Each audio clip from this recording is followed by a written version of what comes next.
the seeds of it really are, in your very, very young and formative years. So getting to know those early parts of self, I think are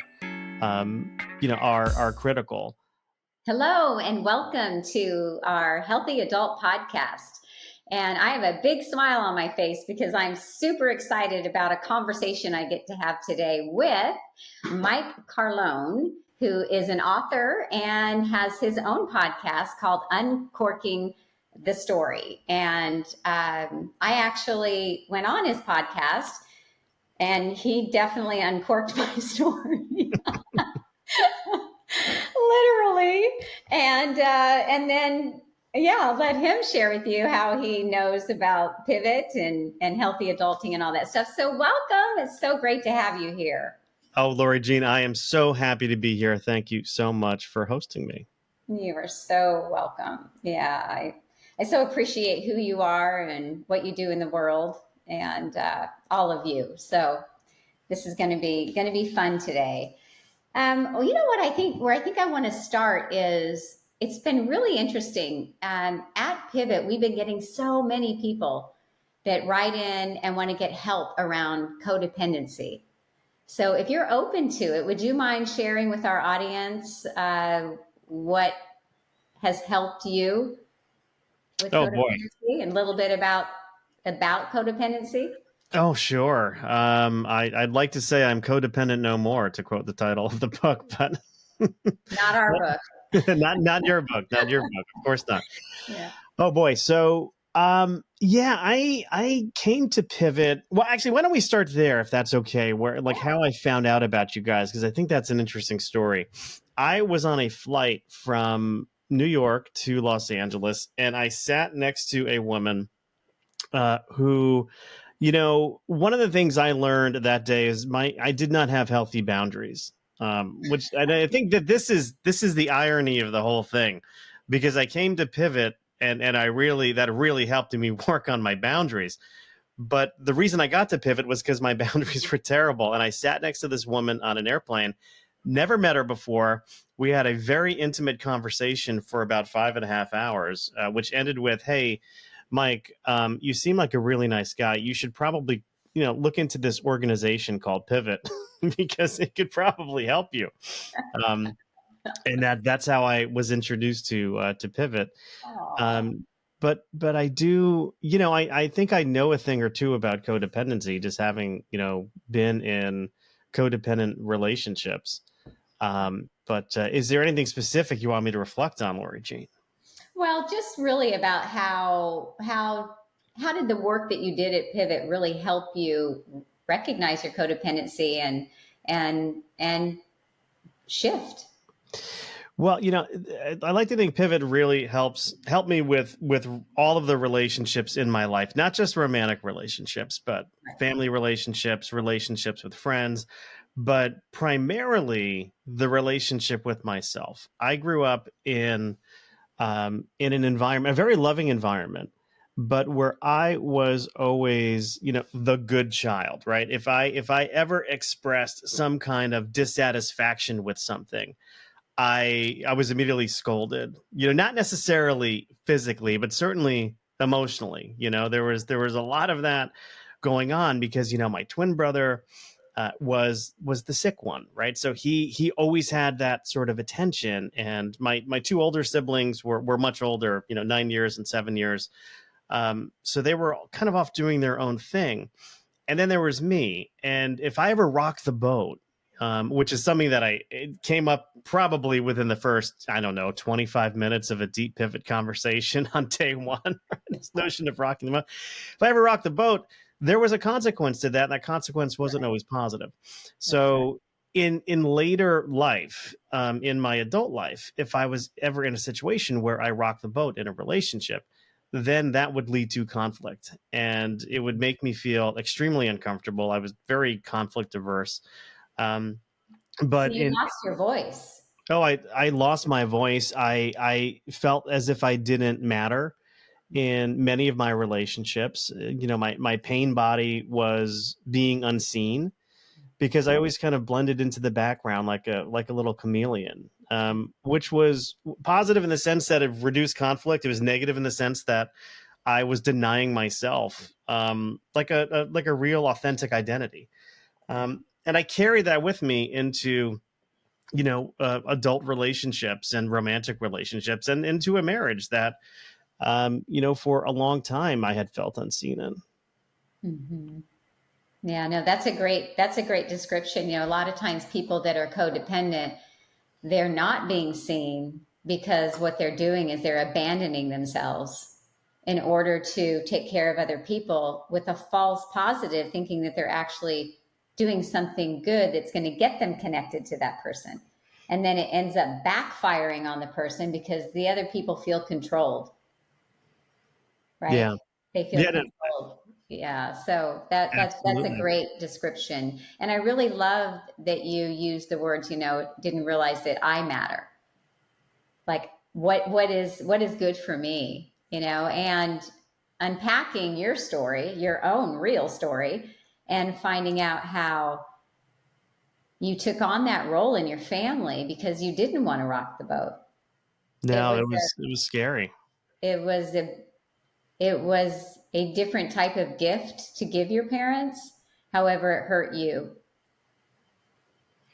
It hurt me in ways that I certainly didn't recognize at the time. It took going through Pivot. It's funny because I had been in traditional therapy for years before coming to Pivot.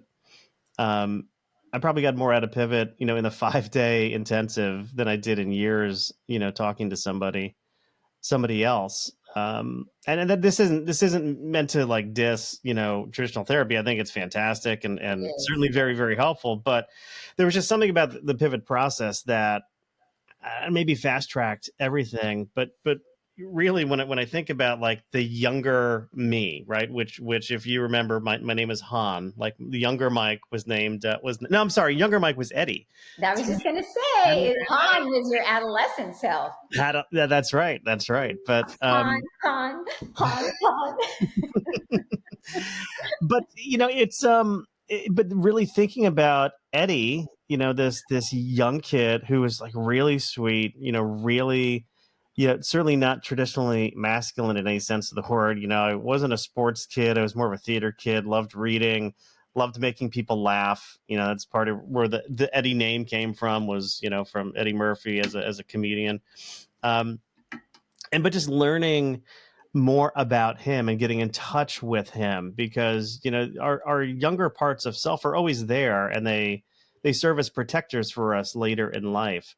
But just learning more about Eddie, getting in touch with him, talking to him, just thinking about him, really helped me start the process of repairing some of those things that were leading to unhappiness in my life. And not everybody else in my life was unhappy with the way things were, but I was. And I was getting to a point where I just couldn't I couldn't keep up the farce. I couldn't keep wearing that mask. It was hurting me too much, and it was really setting me back from from things that I really wanted to do in life, goals I wanted to have. It hurt me in my career. It hurt me in my creativity. It was really limiting. Mm-hmm. Yeah, no, that's so true. Part of looking at ourselves through a lens of developmental psychology for a lot of people seems kind of odd, and also it seems like, what's the point? Why go back? That was then, this is now. And what a lot of people don't realize is what was then is currently still now. And your body's keeping that score every day. And our developmental parts are such a big part of who we are. It's really fascinating. When I first got introduced to the term of developmental psychology, like everyone else, I'm like, well, I've been there, done that. I know what happened in my childhood, blah, blah, blah. But no one had ever really invited me into or really shown me how to actually have a relationship with those parts of self. like the relationship that we can benefit from more than any other relationship in the world is the one we have with ourselves. And that includes our developmental parts, and it was so fun watching you when you were there, meet your developmental parts and then see how different they are. Oh, And yeah. if I'm just going to speak freely, I think you trust me. I'll use discernment here. I I absolutely loved, and I can see it when I close my eyes. I can see you meeting Han, your adolescent self, and lighting up that part of you that you had let like almost die. Even though you had your great podcast, you were uncorking everybody else's story, but still not being in yours. And that joy that you have and that love you have of acting and all of it just started to come to life there, and it was cool. And that's what I love about the pivot repairs is we get to tap into those younger parts of self and re-engage them as a way of helping to repair our adult self. So after leaving pivot, I started. I was like right before I got to pivot, I injured myself. So I'm an avid runner. It was something I started doing in high school, and I was in a boot for I think 10 weeks before coming to Petaluma. And I mean, I was really down because running really is, one of the greatest things I do, like for myself. It's one of the only things I do just purely for myself. And, so that was something that I could tap into with my teenage self, because that's when I started running. And after leaving pivot, I was able to, my health returned, my bones got better. And because I'd broken my foot like an idiot. But I've run 3 half marathons since, leaving Petaluma last June. So Wow, that really, congratulations. thank you very much. So, but that was a great repair for me. So I turned to running and thought about it, not just as a way of getting like physically healthier, but also mentally healthier, thinking about it as a repair. And, my younger self also loved going to concerts. So I think I hit 5 concerts, last summer. And it was, just being able to re-engage in that part of myself was just tremendous. It was I just, love that. I love that. What was your favorite concert? oh boy. Last summer, there was a few. I loved the Kenny Chesney show I saw. Oh, Um, he is, I mean, great country musician, but like Bruce Springsteen, he does not stop. Like he just goes from one song to another 3-hour show, and it was just a blast. I've seen Bruce twice on this tour. I have yet to see in my life, Bruce. I had tickets. You've never seen him? Never seen. I've had tickets, and okay, this is way pre-pivot. I had to give them away because it was catching a little shade when my kids were younger for doing such things. So Oh, unhealthy adult Mike gave his Springsteen tickets away. wow. Well, he's still on tour. You can make it happen. I will make. My cousin is a huge Bruce fan, and he scolds me whenever I tell him that I've never seen Bruce in concert. So It's so good. It's so good. Yeah, really good. Oh, I love hearing how you're celebrating your parts of self and doing, and not just repairs. It's also about that reparenting piece where it's also engaging and having fun with those parts of self, which is what you're describing with going to the concerts and all of that. It's so important. It's so important to oh do yeah, that. yeah, and you're right. It is fun, and even in my writing, I'm about to kick off a new writing project now. I haven't had something I felt compelled to write about in a while. And even though I write fiction, there's always a theme to it. There's always some kind of big thing that I want to talk about. And I'm starting because I'm leaving on vacation tomorrow, and I am starting a new writing project that I'm very very excited about. What is it? Can you share anything?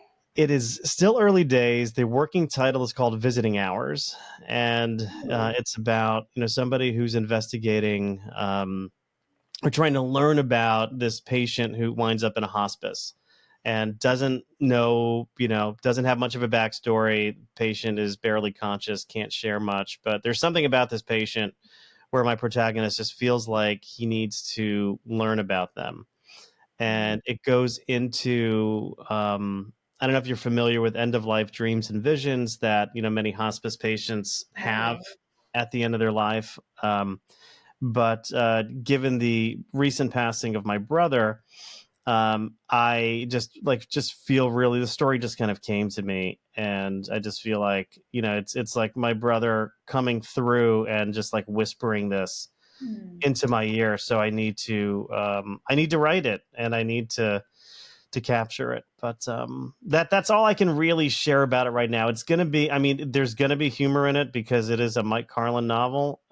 So there cannot not be humor in it, but it is going to be on the deeper side of things. So watch out for visiting hours the next couple of years, because that's how long it takes to to Yeah, write a book and get it published.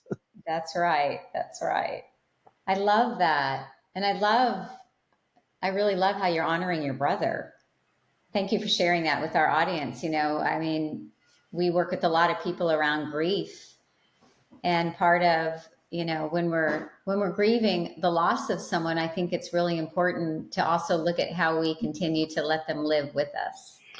Well, after my brother passed away, I wrote his eulogy, and I mean, the response that I got, just announcing his passing, and then having, people read what I wrote about him. It was just, I mean, the outpouring of support was just unbelievable.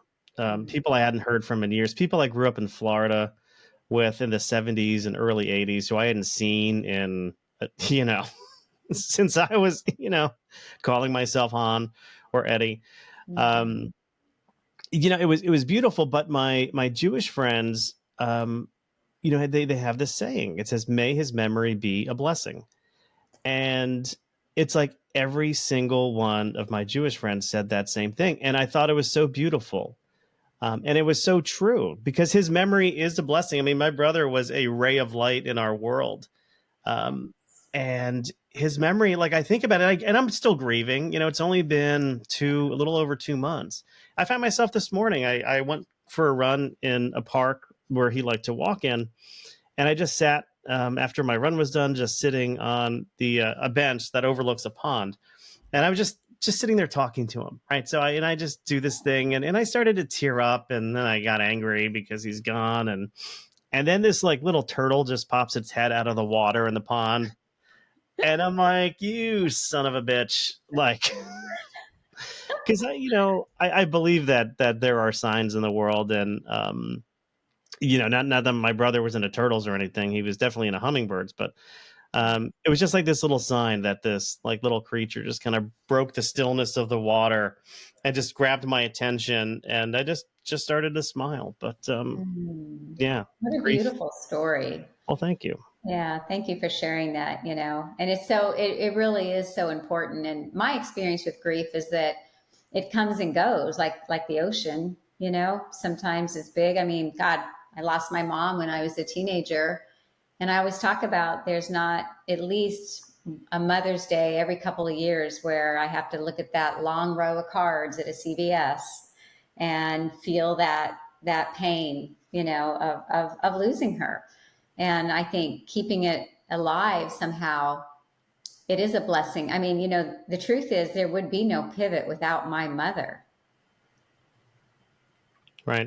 Without her tragedy, there would be no pivot, because her tragedy became my tragedy, and I got to live and choose life. And we get clients all the time that come in and they say, I don't know, I don't really want to die, but I don't know how to live.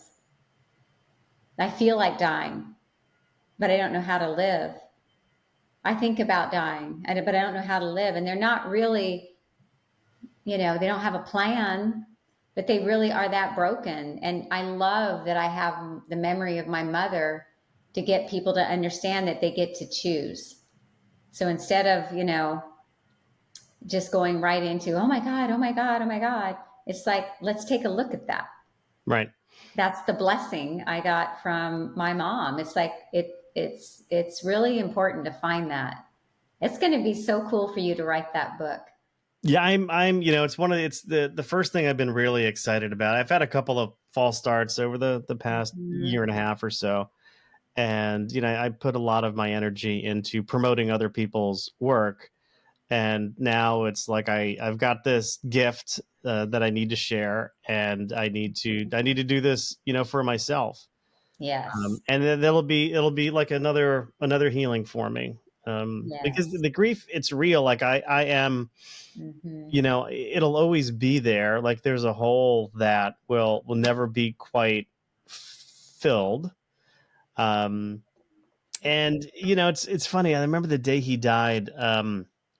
We're all at the hospital at Memorial Sloan Kettering in New York, and it's like me, my sister's there, my twin brother was there, and my sister's like, she's like, "Do you guys want a Xanax? Who wants a Xanax?" And everyone's like, "I'll take one. I'll take one." I'm like, "I've never had a Xanax," and they're like, "Oh, Michael, it'll take the edge off," and I'm like, "I want the edge. Like I Yeah. want all the edges, right? Like I want to feel what I'm feeling right now, because what I'm feeling right now is what I'm supposed to be feeling right now when my That's brother right. is, two floors above us, struggling for his life. So, I'm okay with grief in that way, Hmm. because I think it's the appropriate response to the stress that our bodies are going through and the sadness of the situation. Like I don't want to numb myself, and maybe that's healthy adult Mike. It You know, is healthy adult Mike, going, and you chose to live in reality, not fantasy. oh yeah, You chose to start really being with what was actually going on, which made you so present and available to write what you wrote about him yeah, with your heart fully engaged. I love that. That was a good call. yeah. Yeah. Well, It'd be very interesting to see you on Xanax though. I don't know that you'll ever get a chance. I've never I felt the hope need I to. hope not, because it'd be like, Mike, hello, hello. Is there anybody home? You would be like, it's pretty funny. The strongest Your thing. friends would be like, wait, Mike's not talking? He doesn't have anything to say? What's wrong with him?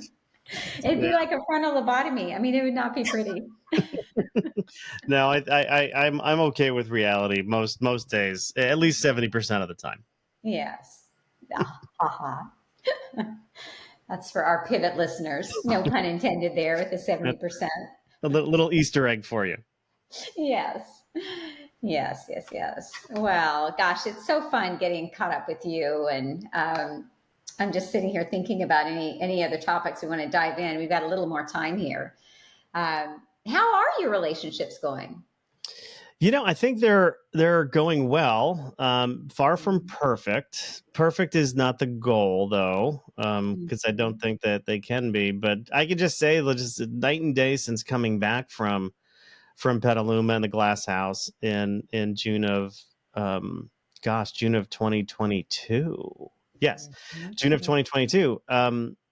Just completely different. I'd say completely different relationships I have with my family members, relationships I have with my wife. I am much more open about stuff that's kind of bothering me and going on with me, and very vocal about what my needs are, which was always a challenge for me, was voicing those needs.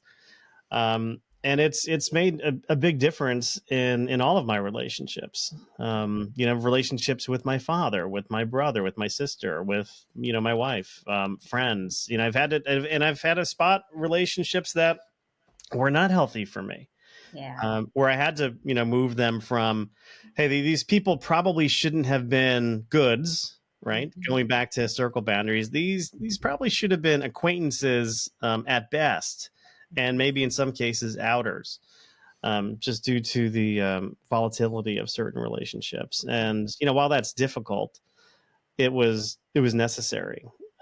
That's why I love that. I love that concept of circle boundaries. And again, that's kind of really what brought me to pivot. One of the things that really brought me to pivot was just this ironic conversation that I got Yeah. into, on an airplane with a complete stranger. Yes, yes. And it's funny because I know that stranger who you're talking about, and it's really beautiful. And she's such a light anyway. and really wants to give and help, and I love that she gave you that invitation and we were able to meet you. That's very, Yeah. very cool.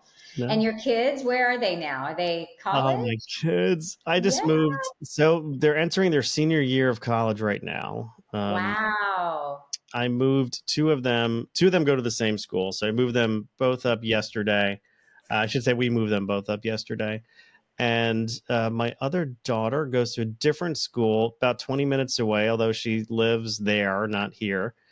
She just left this morning to head back up. So So it's empty. empty. But most of us are going down to Florida this weekend to celebrate my mother's turning 90. And we are Wow. having a little family party down in, August is a wonderful time to be in Fort Lauderdale, just because it's as hot as the sun. Um, so if anyone enjoys that, anyone enjoys just baking Yeah. outside. Yes, yes. And freezing inside.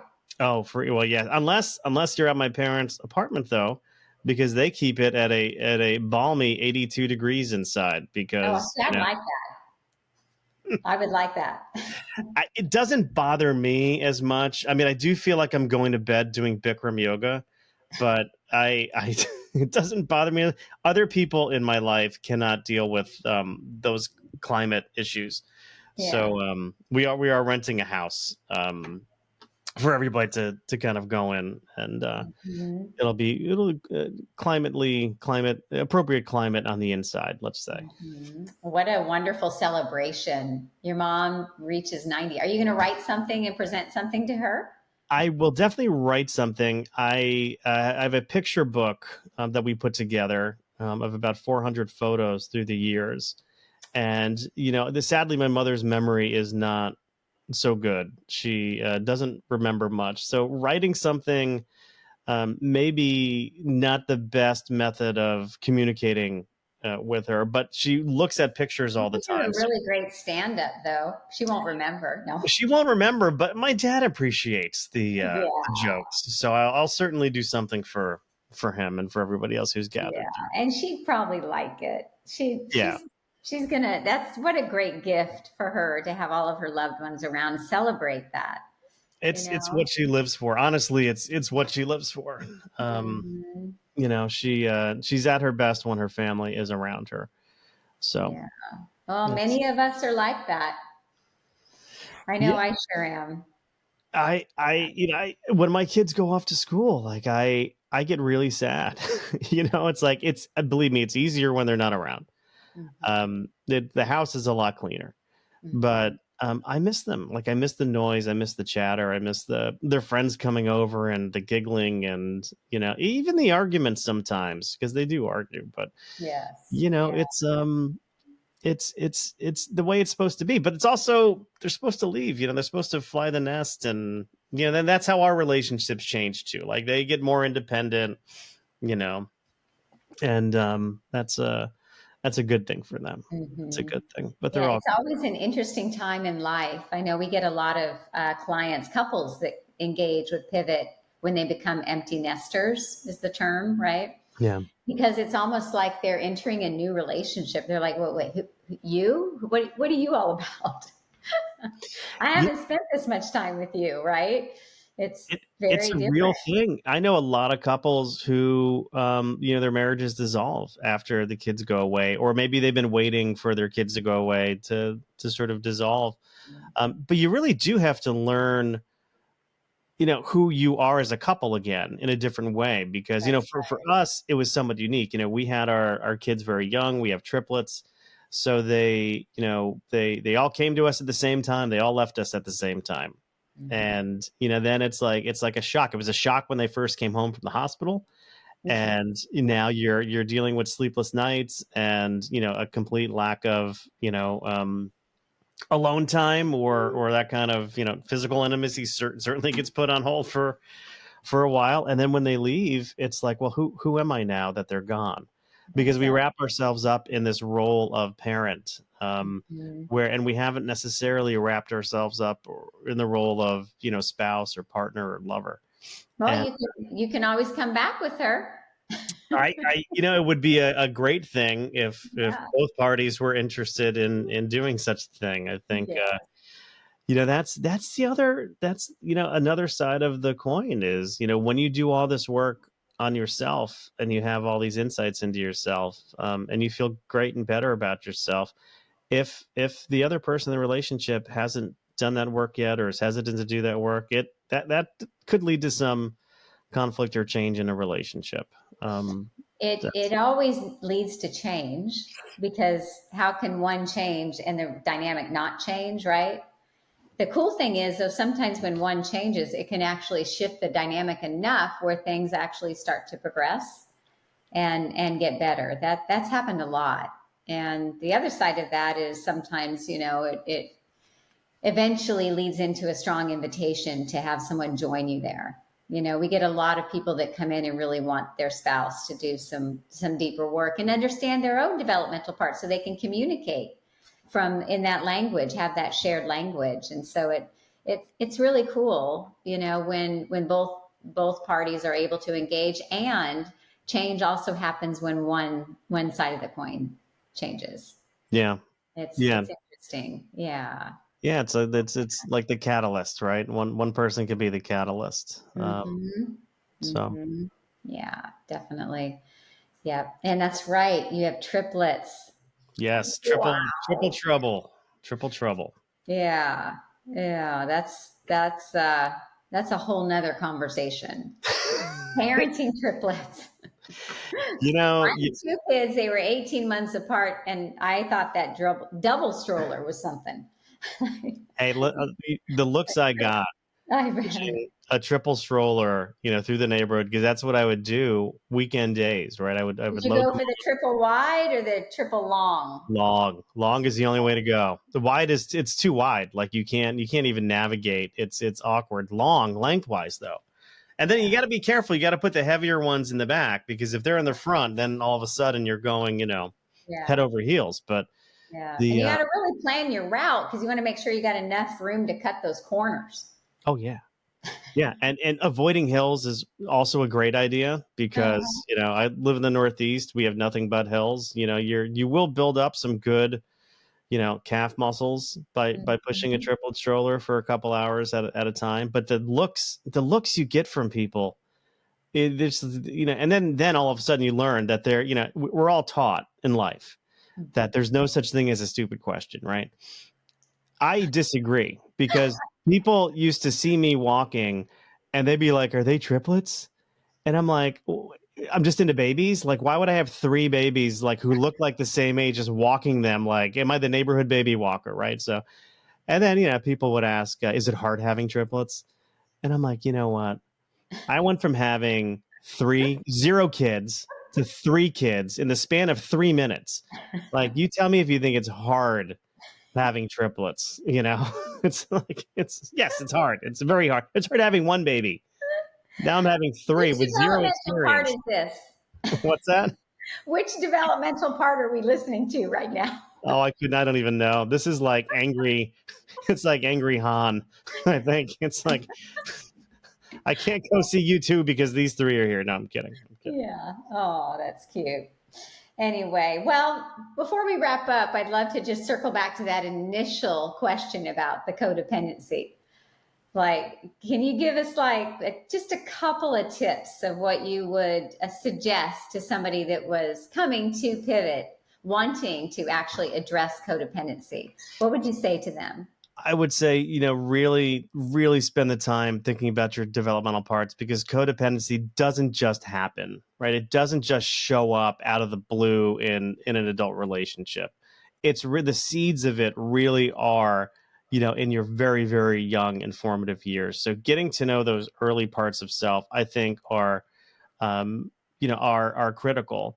But once you know that, there's the other side of the coin, which is the person who you're in a codependent relationship with, and just having those brutally honest. I don't want to say brutally honest, but those put those cards on the table, because if you don't, then you're only solving one side of the equation. Um, So I mean, that those are the first two things I'd say is, know thyself, know thy young self, and then do something with that information. I love that. I love that. Well said. Well put. Definitely. All right. Well, visiting hours. I can't wait. Yes, I can't wait to continue the process of exploring it and writing it. And Mhm. it's interesting. I always start with an outline because I need to know where like the big beats are and where the story is going to go. But with something like this, I also like to have a little adventure with it, and I feel like having that excitement of like creating it Yeah, will give the reader excitement when they're reading it because they'll see like my excitement coming through. So that's that's a right. little inside baseball tip for authors maybe, but I love that. I yeah. love that. Well, hopefully, I had two things for you. One is that I'll definitely reach out. I'm also finishing my second book, hashtag Healthy Couple. Ooh, Yeah, so that's going to be fun when that's finished. And I also just had an idea. You can take or leave it. When you're finished, I'd love to come on and be the guest host of your show and uncork your story. I think that's a fantastic idea. And it may not. I mean, maybe before finishing it, because we have a milestone episode coming up, which would be episode 300, and maybe episode 300 could be Yeah. uncorking my story with guest host Lori Jean Glass. Yes, I would love that because I think that, well, I've seen your writing, I've seen your stand up. You're an incredible, talented, creative man. I've just so enjoyed getting to know all your parts. And I have a feeling it's going to be something that's going to really benefit people that are sitting in those visiting hour seats, Yeah, making it come to life in a way where how important that time is and how important it is to really connect and understand who these people are. right. And And that's the gift that I think will be taken out of that story through all of the, I'm sure, wonderful journeys you're going to take us on, of whoever that person is. well, just I'll leave this. I'll plant the seed. It's not just learning about who this mysterious patient is. It's learning about oneself, right? So that our person who is exploring and who is really driven by their curiosity, maybe learning a thing or two about who they are. Beautiful. Yes, absolutely. Yeah. All right, my dear. Well, so fun seeing you today and talking with you today. And we'll have to get caught up when we're both back from our much deserved and needed vacations. I would absolutely love that. Okay, you got it. All right, my dear. Thank you so much for joining us on our Healthy Adult podcast. And we'll talk to you soon. All right. Thank you for having me on. Yeah, you betcha.